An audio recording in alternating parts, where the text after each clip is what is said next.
Hey, what's up, guys? I had uploaded a version of this review earlier this afternoon that had included little snippets and clips and bits and pieces of a few Brian Wilson and Beach Boys songs in it. I just received a copyright notice from YouTube, so I took that version of the video down, and here now for you is a music-free edit of my review of Love and Mercy. Hope you enjoy it.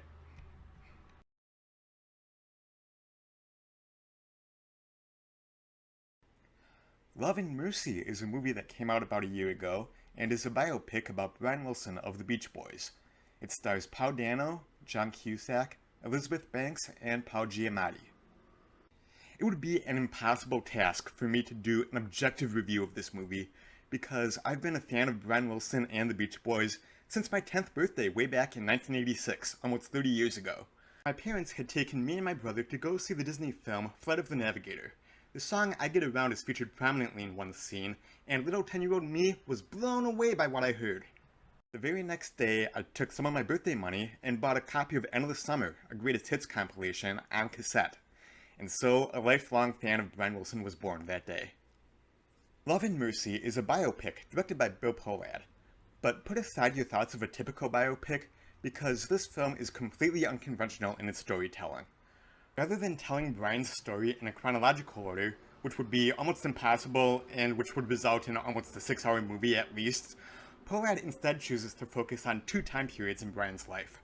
The first time period is 1966 and 67, during the recording of the phenomenal Pet Sounds album, the groundbreaking single Good Vibrations, the aborted Smile album, and Brian's gradual collapse into mental illness and depression. The other time period focused on this film is when he first met his now wife, Melinda Ledbetter, and their developing relationship while he was under the 24/7 care of Dr. Eugene Landy.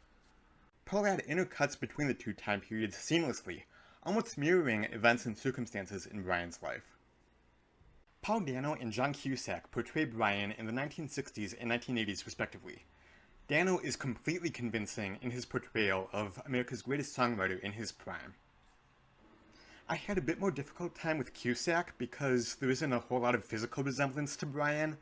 However, he does totally nail some of Brian's quirks and tics and mannerisms in a way that does make it believable even for diehard fans like myself. Elizabeth Banks puts in a good performance as Melinda. You really get a sense of what she must have had to go through as her relationship with Brian developed and what eventually led her to free Brian from Dr. Landy and have him get the real help that he so desperately needed. Giamatti's portrayal of Dr. Landy is spot on, and I'm glad that a wider audience will finally understand just what a sick, controlling, manipulative, evil, and monstrous son of a bitch Landy really was. And that's kind of putting it kindly. It's true that Landy did save Brian's life, I do give him credit for that, but then he proceeded to destroy it in virtually every way imaginable. The rest of the Beach Boys aren't really featured a whole lot in this movie. After all, this is a movie about Brian Wilson and his story, rather than a movie about the Beach Boys and the band as a whole. I will say that while Mike Love is not portrayed in a fully complimentary light, he does actually generate sympathy from the audience as his cousin Brian begins to spiral out of control. Mike is concerned about his cousin's well-being, but also about his and the band's livelihood. You get a sense of understanding where Mike was coming from when he says that people won't necessarily connect with the more esoteric aspects of Brian's new experimental songs in Pet Sounds and Smile. The score by Atticus Ross is marvelous. The way he weaves familiar stems and bits and pieces from Beach Boys songs to create a sonic landscape and the voices in Brian's head is fantastic. Iconic moments in Brian's career are replicated perfectly.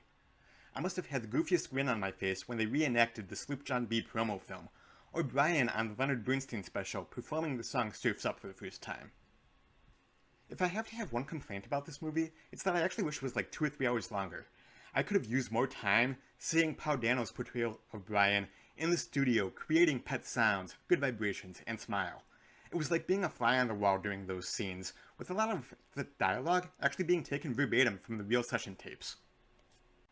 There were many moments when I first saw this movie where I openly wept. This is a highly emotional film, and being familiar with Brian's story and then seeing it projected on the big screen really makes it hit home.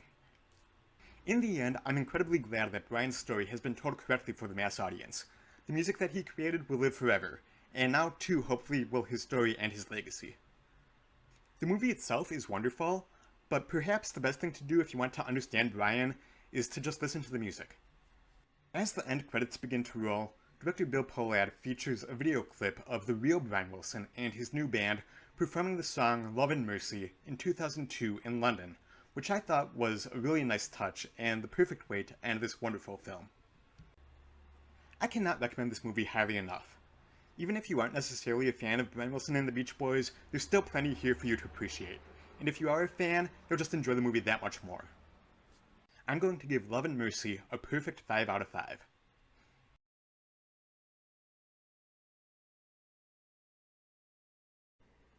You guys, thank you so much as always for watching. Be sure to subscribe to the YouTube channel so you don't miss any of my videos. Also, you can bookmark the website, jeffitosmovieblog.com. Like me on Facebook, follow me on Twitter. Links for all that stuff is down below in the description, as always. And I'll be back soon with more reviews. Until next time, I'll see you at the movies. Love and mercy to you and your friends tonight.